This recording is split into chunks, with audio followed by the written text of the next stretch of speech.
You're listening to Head Voice, bringing you inside the minds of the best in contemporary a cappella.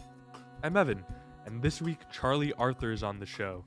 Right now in the background you're listening to his viral hit arrangement of Shofuken by Snarky Puppy, but he's also been the VP for Centerville, Ohio's Forte, subbed and performed with many pro groups, and is now, and I quote, an educator, instructor, interpreter, collaborator, but mostly an explorer. Charlie's got a really unique viewpoint on a cappella and the music industry as a whole, so I hope you enjoy this one day late and it'll never, ever, ever happen again episode. Enjoy.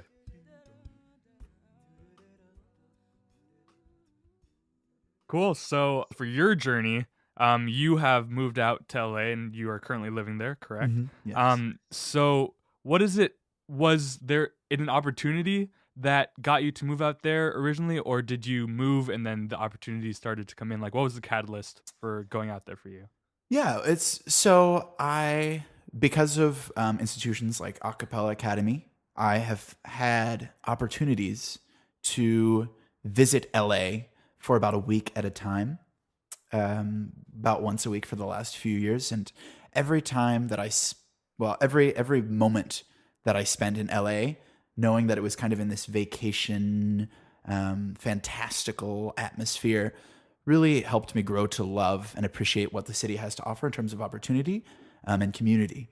And so this past summer, I came out to help just kind of run kind of a week of music with some of my friends who had graduated from A Cappella Academy. And after I decided to stay for a week afterward to just take in the city.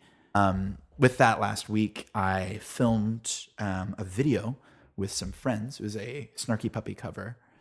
And upon coming back to Ohio, I prepared the video and the track to be released. And I just, I was already so pleased and so honored at how it had turned out, just because it was really just kind of a passion project, and it was kind of an itch, that I just wanted to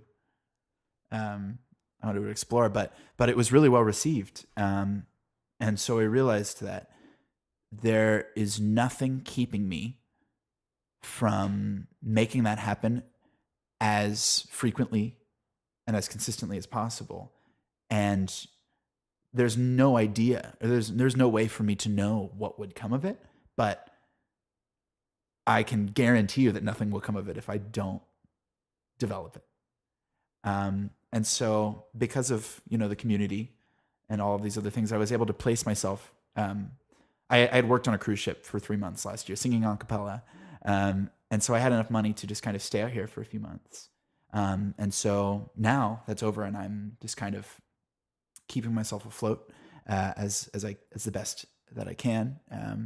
But things are happening, and it really is a testament to the environment and the community. Yeah. I would agree with that 100%. And I'm also seeing that you found a lot of inspiration while you've been in LA. And you did mention Shofuken earlier, which Evan and I both love. We're huge fans of it. To everyone who's listening, if you haven't heard it, go on YouTube and search right Shofuken. Now. Pause the podcast. Pause, go look at it, and go listen to it, and come back. But yeah, so we're just wondering, what was the inspiration behind that specific project, and where did you pull inspiration for creating that arrangement? Sure. So, as I said, I'm working to develop more contemporary approaches to a cappella arranging. And so I've looked to multiple influences in order to see how kind of a minimalist approach can help translate to a cappella, because arranging for a cappella, I feel, it requires a very, very small amount of textures that are thickened, so that it allows the room for that vocal harmony and just, developing the sound of the piece and giving it a visual aesthetic or an emotional aesthetic. But you can't overload your audience with multiple different textures, unless that's a choice that you want to make, without giving them too much to focus on. So what I did was I looked back to like early funk and soul and Motown and listened to how they structured their textures, and kind of took those lessons and brought them back into my own arranging. Um, and so now, having lived out here for a few months, my tendencies as a listener have shifted towards jazz music and jazz fusion music, just because it pushes my musicality more than any other genre that I've come into contact with, and it just allows for a lot of conversation and a lot of collaboration, and so I really enjoy it. And so I've been looking at groups like the Real Group and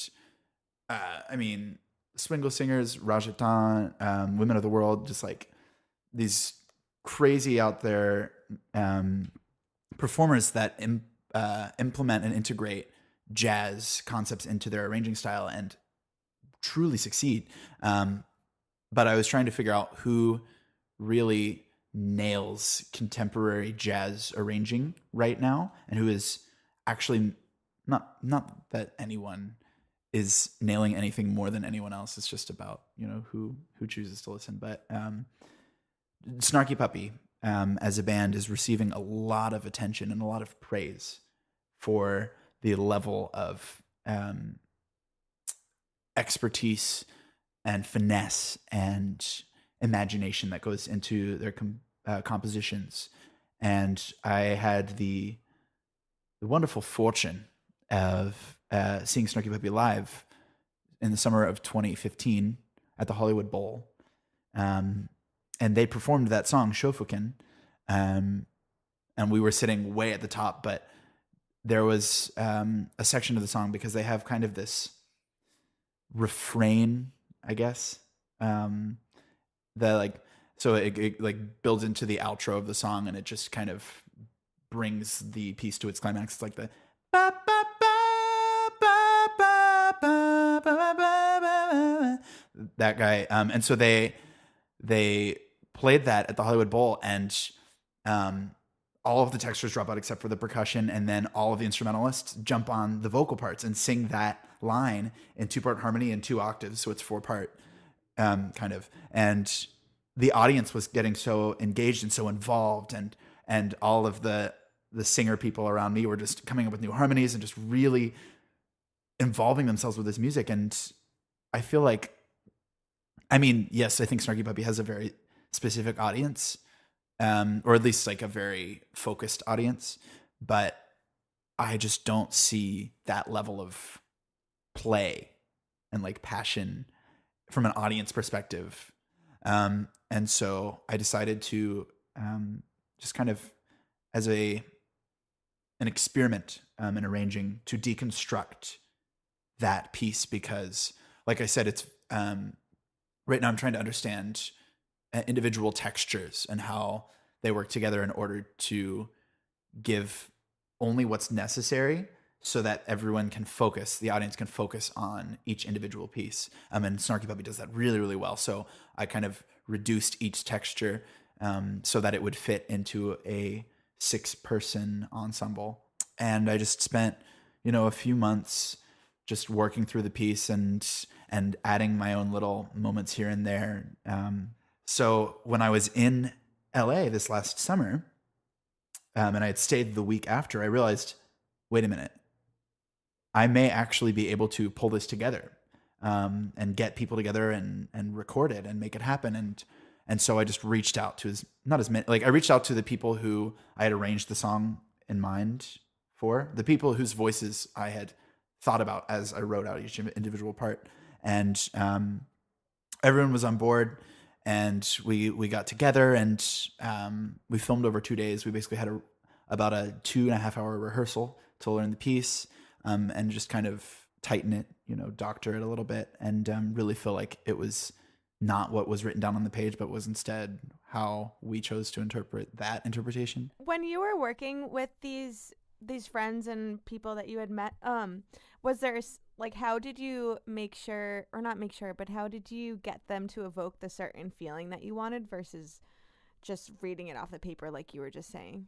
Yeah, so I am of the belief that because we all have our own unique, just incredibly expansive experiences, we have the capacity to surprise each other with our creativity. Because a lot of the time, when you take on the role of the producer, you have this very specific idea for how you want everything to work, and it needs to all be a well-oiled machine, and it has to be this way. It just has to. And I, for this project, I gave them kind of ideas here and there, and I had written in the chart as well, like little quips of kind of emotionally what I saw going on, and like little visual examples. There's like word painting, basically, or text painting, of how I saw it kind of playing out. Just like grooves and like fountain and like wind chimes, like that type of thing. And so that kind of helps people. It helps them access their own experience, so that they're not trying to just emulate the words that you give them. They can then pull from their own memory, and then 10 times out of 10, they will end up giving you something that you didn't know you needed. Especially when they, and this is why I say again, I was so unbelievably fortunate to have worked with such imaginative musicians, because each one of them just really was able to like ooze their own experience and their own personal aesthetic into this piece. And so then the end result, it has the framework of this original piece that everyone is talking about, and then it has this a cappella vibe where it's pulled way back, but then it has, in another dimension, it has all of these personalities that are almost conversing with each other, and I think that you have to be aware of and kind of nurture all of those different pieces, so that then it doesn't just, so that people don't ask the question of, why would I listen to this when I could listen to the original? And so like when you have like if you're in a collegiate group or a high school group or even a professional group, and you have an arrangement that is relatively transcriptive, and you're wondering, okay, cool. So, I mean, I love performing, but like, what does this even mean in terms of like me? I feel like I'm like disconnecting myself from the arrangement. You just have to realize that you can really pull from your own experience, and just it will transform the song into something that is just not what people were expecting, but then it gives them that nostalgia and that familiarity upon which they can say, okay, cool, I will accept this, I'll let this in. I think what's interesting about this piece that you did specifically is that all that stuff that you're talking about, it's awesome to hear you say it, but at the same time, you, as a listener, I personally could get that from just the audio and the video together. You can like the specific people that you've chosen, and like your passion for the arrangement clearly come through, which is awesome. And then so I've like looked through comments, and it's really intriguing to me to see that there'll be people commenting on that clearly like are not super into acapella. They're just like a Snarky Puppy fan or just a random music lover on YouTube, and they're like, I usually don't like acapella, but like I really like this. And that's very interesting to me. Another level of it is that you have this kind of thing that you've done, which is an extreme passion project. And on the other hand, you're in LA and you're like living the music industry life, and you've done cruise ships and stuff like that. So can you speak to like the balance between doing those things that you love, and then the other type of stuff that you do that you love as well, but it's a different type of thing? Absolutely. I would say that is probably the most common not vice, but crucible that plagues these waters of the LA community, is that everyone is here with a dream, even if it's still kind of foggy, if it's still kind of cloudy. They have a feeling that they need to pursue, and there are certain factors that limit the amount of resources at your disposal, in order to accomplish directly, to beeline towards that goal. And sometimes you need time, sometimes you need collaborators. But all of these things together really pull you away from that passion, because you realize, oh, how am I going to get this done? And you start asking questions. And I would say that personally, I work to be mindful of all of the opportunities that are presently in front of me and things that I can pursue, even if it's something that I have not touched. Like, for example, like a job at McDonald's down the street. Recognizing what you have to learn from each of those different types of opportunities. Or, like, for example, I started taking on acting jobs this year because living near Hollywood, there's, if you have the time and if you have the passion for it, it's here, and so all of these different opportunities, they all have something which they can grant you to utilize when we go back into singing singing arrangements or performing in general, to draw from.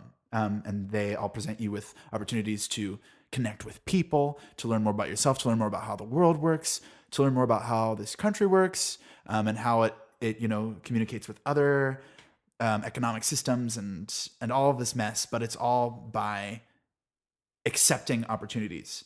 And it just so happens that, money kind of, in a sense, is the blood which you use to then fund projects, to buy food, maybe if you're feeling hungry, etc. And the most important task is to learn how to balance your interaction with these opportunities in order to provide for you the right information and the right resources at the right time. So, like I have a whiteboard at my apartment now that I've started using to just list out all of the different opportunities and all of the different requirements now, like the commitments that I've made. And I can kind of just have this visual list of all of the or all of the directions in which I can be pulled. And each one of them in its own way is pulling me towards that end goal, or that ultimate destination. Right, definitely. And I'm really intrigued by this whole concept that you've kind of implemented in your life by having this whiteboard and making it a constant thing for you to be consciously thinking about. So that's really a really cool thing that you're doing. And I'm just wondering, because vocal perk is one of your fortes, or is your forte, how does this kind of like tie back in with your whole concept of making connections in all these different places? Like, do you find that because you're taking on this lifestyle, or you're taking on this approach, do you find that you're learning things from a certain experience that you can apply back to vocal perk in a way? And like, how are the two connected? Mm. So ultimately, my goal, Charlie's goal for a cappella, is to change the stigma surrounding the art form from all a cappella is only a cappella, and that is the way that it, like, you can only expect one emotion and one sound when you listen to a cappella music, or music that is made with just vocals. To change it from that to it is just a form of telling a story. Whereas, like, she sings, Jessie J, there we go. Like, for example, she does a lot of like acoustic covers of her songs, where she'll just be, like in front of a mic, there'll be a guitarist and she'll just be singing, and the song exists in an entirely different format,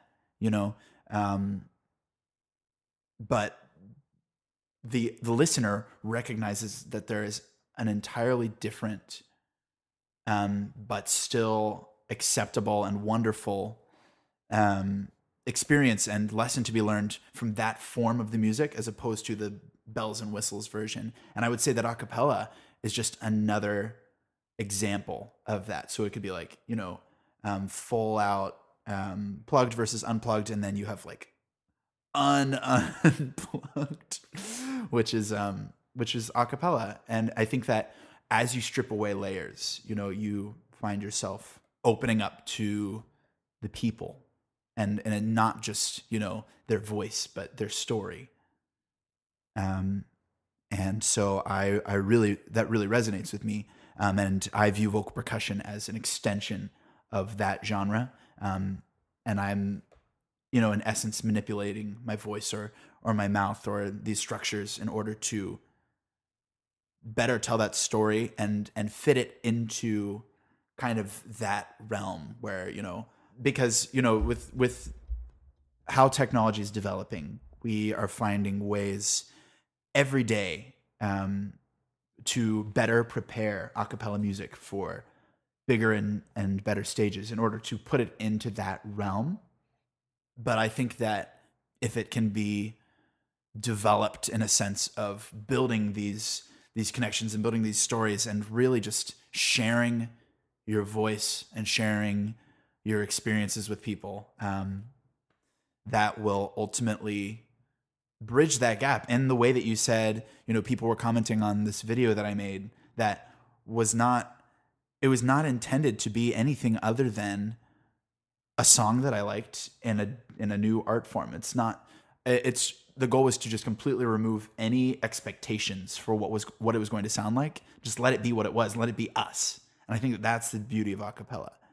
And so, the way that carries into vocal percussion for me is just, I'm constantly trying to communicate and learn from instrumental musicians, specifically drummers, but I'm working on developing proficiencies with other instruments as well. And so there's really, information and expertise and just a list of things to be learned from everyone. And so as I spend time living in these people's bubbles or just kind of picking up what they're putting down, yes, I would agree. I am absolutely provided with an arsenal of experience with which I can then filter into my methodology as a vocal percussionist. So I think that gives us a really good idea of what kind of on a larger scale you're hoping will happen in acapella and what you're kind of working towards in acapella vocal music, what have you. So as we're reaching the end here, you clearly have lots of thoughts and lots of projects going on. In the short term, what is happening in Charlie Arthur's world? Like, what are the things that you're working towards? Great. So I am currently, I would say, the number one Charlie Arthur endeavor right now is that series, which Shofuken is the first video of, and it is going to be called the kind of adapted for X Voices series, because the first video is titled Adapted for 6 Voices, and then Snarky Puppy's Shofuken. But the goal is to bring in lots of different people from lots of different backgrounds in lots of different places to interpret these stories or these ideas and these concepts with these people's stories, so that it just highlights the point of acapella. And it's not about the marketing. It's not about creating this image. It's just about people communicating. And so I have a few projects right now that are set to record. And I'm just currently adding songs to the list and composing and working on being able to tell that story without an original storyteller. But that's tough. It's very tough. But that's on the horizon. And that, hopefully you'll be able to see some more videos from that series, some responses to that first video in April, May. My fingers are crossed to the point that they might snap, but I'm on a mission, so that's the goal there. I'm currently in the process of co-writing a show. And it is somewhat of a musical, but it's much more along the lines of something like Across the Universe. And I can't go into too much detail yet because I have to consult, my friends. But the goal is to tell a story, a pointless, like told time and again story, just very basic, but with a very prominent entity's music to stress the idea of being connected and doing what you need to in order to protect what you care about, and that we'll see what happens with that, but that's happening. I am doing a lot of performing with different groups, just kind of subbing in and learning from the members, and just trying to help kind of push a cappella outward as much as I can with the resources that I have. And like I said, I'm beginning to act. I just realized I have a list right here, so why am I trying to think of this? Let's see. I'm doing a lot of arranging, and then just kind of like featurettes, little things. Yeah. Those are the big things, I would say. Well, that all sounds great, and I know that we both will be looking forward to the Adapted 4 X Voices series a lot. We want to thank you for coming on the show today, Charlie. It was a real pleasure talking with you, and we hope you'll join us next week for a new episode of Head Voice.